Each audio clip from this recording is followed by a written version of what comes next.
This is FinTech Futures at Money20 Europe, and I'm joined by Diana Carrasco Vime of Bank of England. Diana, thank you so much for taking the time out to speak with us. How are you enjoying the conference so far? Thank you. Yeah, it's really nice. It's really nice to meet all the people that you know from before, and it's really nice to make new contacts as well. And it's very interesting, all the content being shared here.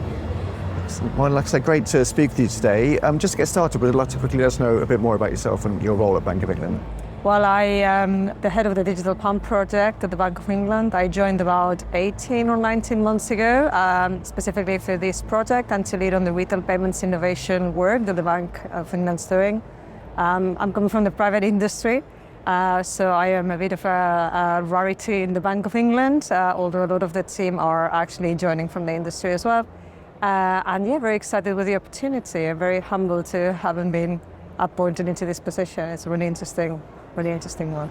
That sounds great. I mean, so the Digital Pound project's been in the works for a few years now. Can you tell us a little bit more about that project then and where we're at in terms of progress? Yeah, so no decision has been made on whether we will build and launch the Digital Pound. What we're doing in this phase, which is called the design phase, it's exploring how a digital pound will be if we were to build and launch one. So working on the design at a high and medium level. And this runs until 25-26. At the end of which there will be an assessment and their decision will be made on what happens next.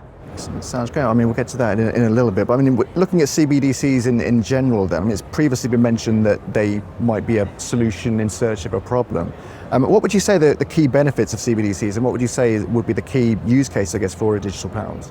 Well, in retail payments, there isn't a solution that fits everyone. Different people want to pay and get paid differently in different occasions. And it's a matter of choice. So if you think about it, the majority of the retail payment methods that we use today were designed for the analog world.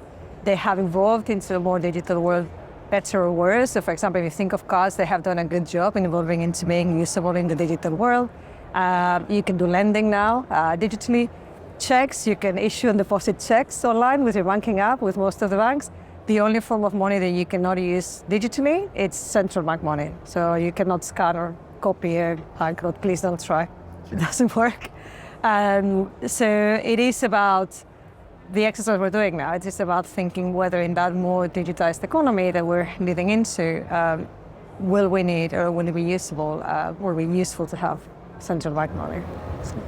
And what would be the big challenges when it comes to implementing the digital pound then, and what plans are you putting in place to preempt and overcome those? Right, so the main challenges will come with have we got the design right, which is what we're doing in this phase. Basically, the way we have designed the digital pound from the beginning is a public-private initiative where the Bank of England will be providing the core ledger, and it will be down to the private industry to then use that core ledger to develop propositions that they will commercialize for the final users, both consumers and businesses.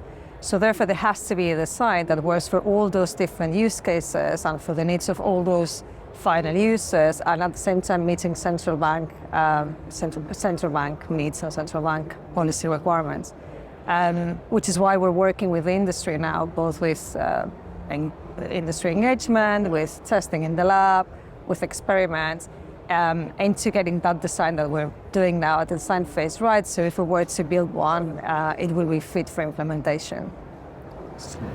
I guess from the consumer side, the discussion around CBDCs often centres around privacy concerns and trust. What's your take on that, and how will the Bank of England ensure privacy and data protection when it comes to the digital pounds? Yeah, so privacy is key for consumers, and it is for the Bank of England and for the government as well. Both the Bank of England and His Majesty's Treasury has said that we will not have access to personal data. The Bank of England will not commercialize the solution, and neither will be the government issuing a digital pound wallet. It will be down to the private industry. So the relationship with the final users, both consumers and businesses, will be held by the private industry. So we wouldn't have access to the customer's data. We will make sure that's in the law, that's in the scheme rules, and that the functional and technology design choices also support that lack of access from both the bank and the government to personal data. Excellent. And the Digital Pound Lab was announced recently as well, and that's set to begin phase one in August. Can you tell us a little bit more about that and what are the next steps there? The phase one is still open for applications. It's closing in a few days. These are a set of use cases that we have defined. including programmable business-to-business payments, non-resident access, and merchant acceptance, amongst other use cases. And then, as you say, this will start in August and will run for a little bit, and then applications for the second phase will open next month. The second phase will be open to any use case that the private industry wants to come and test in the lab. So we're very excited about it. So you mentioned that applications for participants is just about to close. Have you had a lot of interest from industry players there, and have you made any decisions on participants yet? So we've got quite a number of firms interested. Applications for phase one are still open though, so we're still encouraging intermediaries or merchants or anyone that's potentially interested in testing a use case to apply. Applications for phase two will start in a few weeks. I think they go live next month. We would like to encourage anyone that has a use case that wants to test to please put their case forward. We won't be able to accept everyone, but we will make sure that we have enough use cases and a variety enough to sort of give us enough insights to influence the design and to get, as I was saying earlier, the design right to make sure that it's implementable if we were to build and launch a digital pound. Excellent. And obviously you mentioned at the start no decision has been made yet on whether to issue a digital pound. And we might still be a couple of years away from the decisions there.